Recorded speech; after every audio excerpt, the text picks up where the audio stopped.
আচ্ছা রমন দাদা কথা জিজ্ঞেস করার ছিল। হ্যাঁ বল। বলছি একটা সংসার ভাঙার কারণটা কি হতে পারে? দেখ, ফার্স্ট অফ অল ছেলে মেয়ের মধ্যে কোনো আন্ডারস্ট্যান্ডিং থাকে না। যেমন রমনদা? একটা সংসারে ঝগড়া ঝামেলা থাকতেই পারে, আর সেই ঝগড়ার মধ্যে যখন মেয়েটার মা মাথা ঘামায় না, তখন সেই সংসারটা থাকে না। হ্যাঁ দাদা এটাও আমি শুনেছি, বাট এর একটা তো কারণ তো অবশ্যই থাকে।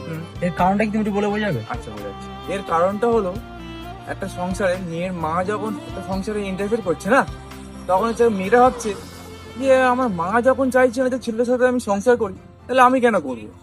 আর এর কারণেই প্রত্যেকটা সংসার ভেঙে যাচ্ছে।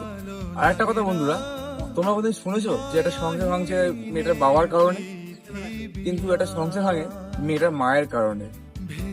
আর এটা ঠিক বললাম কি ভুল বললাম বন্ধুরা, তোমরা কমেন্ট করে অবশ্যই জানিও, আর পারলে ভিডিওটা শেয়ার করো। দিশাহীন চোখে খুঁজে যায় শুধু